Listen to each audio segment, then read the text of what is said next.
Hi everyone, this is Francia. In this video, I'll talk about how can you do digital marketing in times of a pandemic.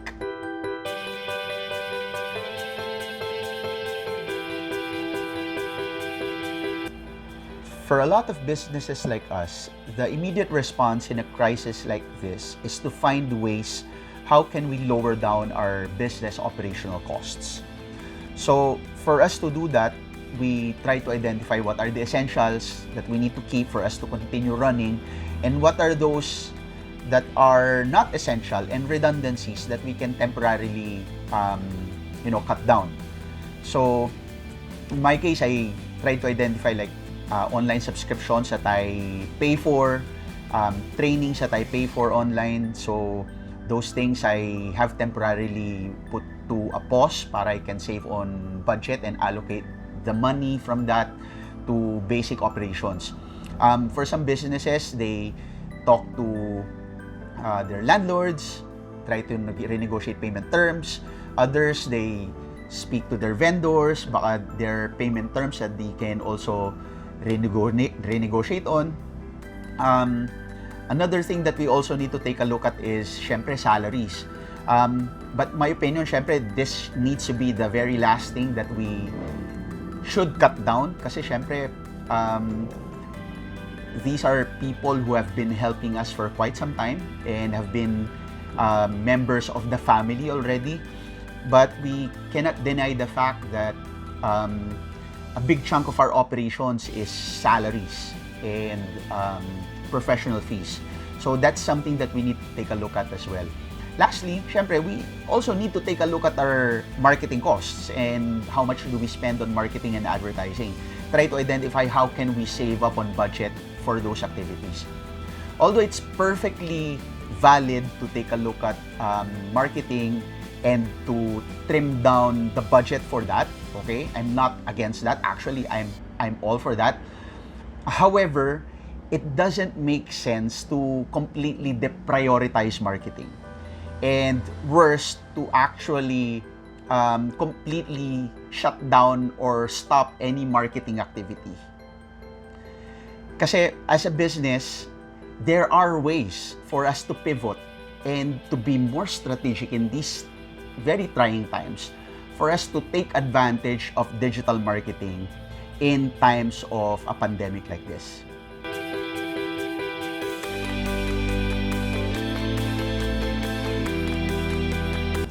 First, this is a good opportunity for us to build brand relevance. In my opinion, the last thing that we should do as a business is to keep quiet online. To stop posting in social media, to stop posting content online, and stop all these marketing activities that we've been doing in the past. And by that, I don't mean for you to continue with your prior promos, marketing campaigns, and all these messages that you have been posting online prior to the quarantine. No, okay? Kasi parang we're like saying that it's business as usual in spite of the quarantine.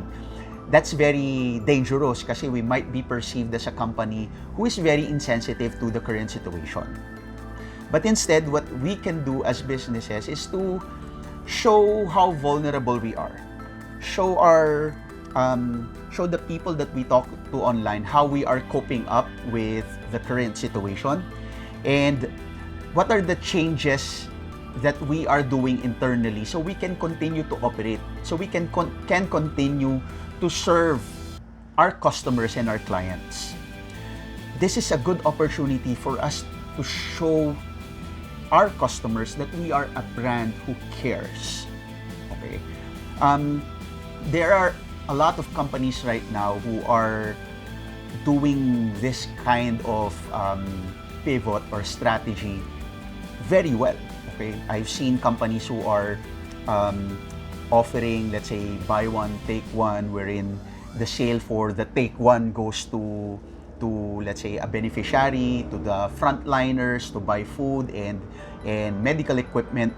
There are companies right now who sell gift certificates. Okay, guys, it's not insensitive for you to continue to sell your products. Okay, for as long as you feel that what you are providing is something that is of value. Okay? So, start selling gift certificates if you are closed, yung mga tindahan nyo sarado. There are also companies who have seen who are very active in doing fundraising activities. Okay, so these are some of the things that you can do as a business to build brand relevance. It builds brand awareness in your case. So with all those activities, make sure that you talk about it online, you publish it on your website, you talk about it in your blog, publish a video about it, and start to share it in social media and in the different communities that you are a part of.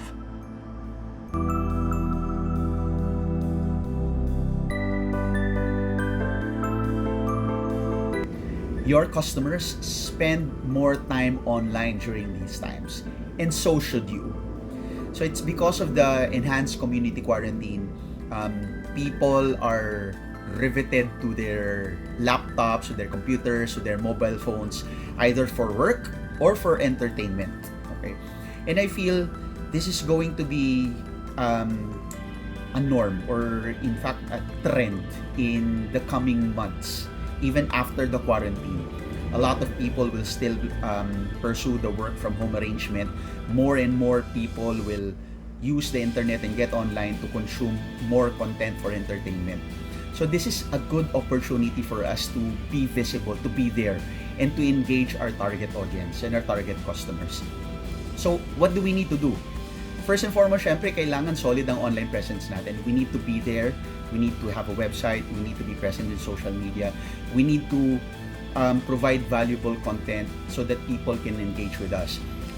One thing that we can consider doing is to participate in online communities, join the conversations there, make sure that you contribute value in the discussions. Another thing that you can also do is to participate in online events. And through these online events, not only do you learn a lot of things from the contributors, but it's also a good opportunity to network both with the participants and the organizers of the event. Lastly, make sure that you continuously create valuable content that you can publish in your online channels, and use these valuable content to engage with your target audience.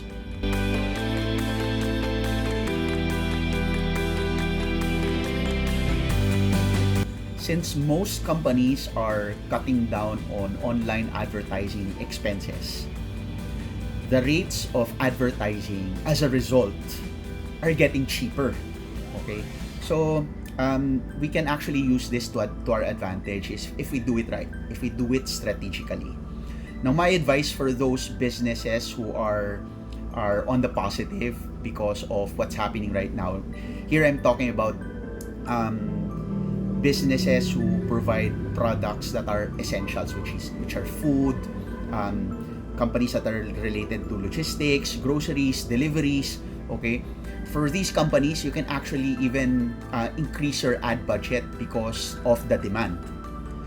However, for the other companies na hindi like the products belonging to these essential industries, you can be more strategic in such a way wherein you just focus on the high converting campaigns that you had in the past, and also focus on campaigns that build brand awareness.